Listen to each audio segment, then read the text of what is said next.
In 1963, Dr. Martin Luther King Jr. eulogized the girls who were killed by a bombing of a church in Birmingham. And he said those girls, quote, say to each of us, black and white alike, that we must substitute courage for caution.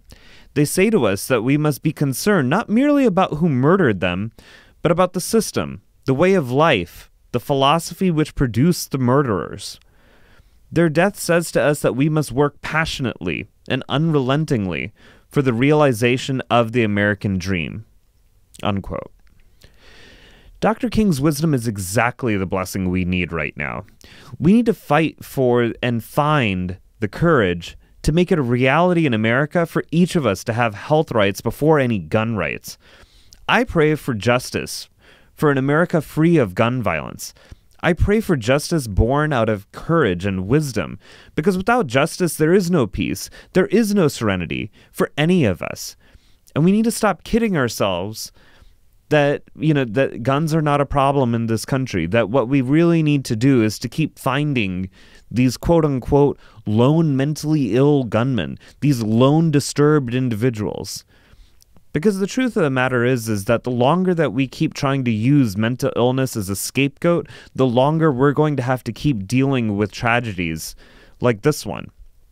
Whether it's Charleston, South Carolina, or Oak Creek, Wisconsin. The last time there was a mass shooter going after and attacking a house of worship was not even in 1963. It was in 2012 when a quote-unquote lone disturbed gunman shot and killed people at worship and at public service at a gurdwara in Oak Creek, Wisconsin.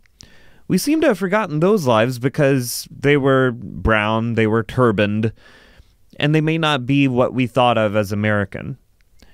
I know that we can't forget these lives that we've lost in Charleston. We can't forget the lives that we lost in We can't forget the lives that we lost in Newtown, Connecticut.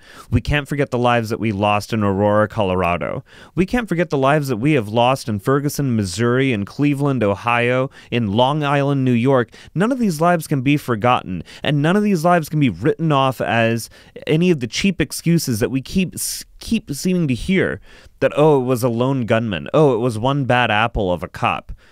Maybe it's the fact that we've got too many guns in this country, we've got too much prejudice, and when the two get together, lives are being lost. Maybe we need to actually start getting real with ourselves. And when we're done praying for the courage and we're done praying for the wisdom to change the things that we can, we need to put prayer into action.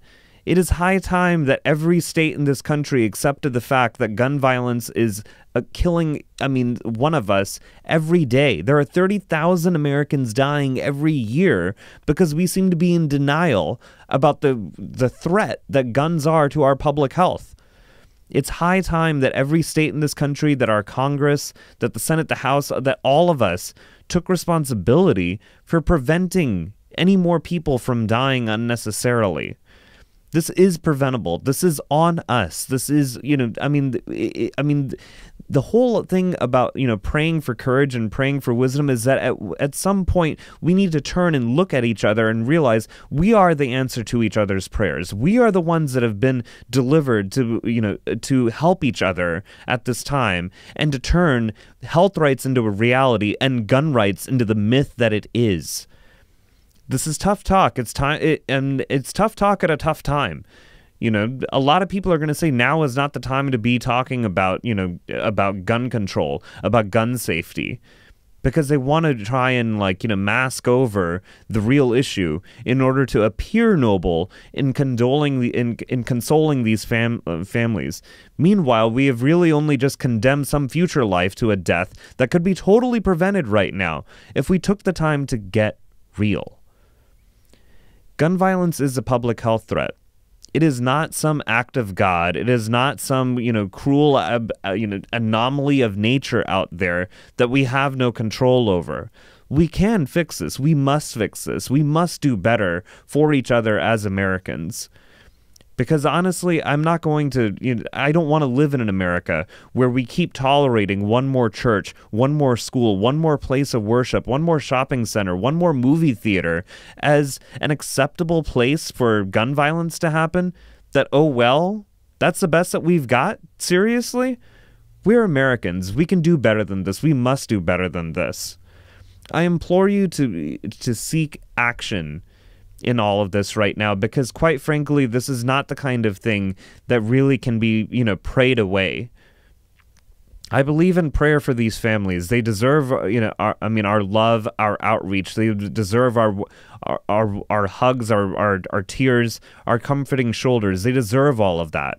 But at the end of the day, they also need to know that we're going to put our minds to work on this, and they need to know that we're going to put the strength of our back into this, that we're going to find the backbone, and not just the wishbone, but the backbone, to actually make gun violence a thing of the past, to actually turn it into something that we can talk about as maybe, yes, a shameful chapter in our country's history, but a shameful chapter that came to a rightful end because we summoned the will to get real.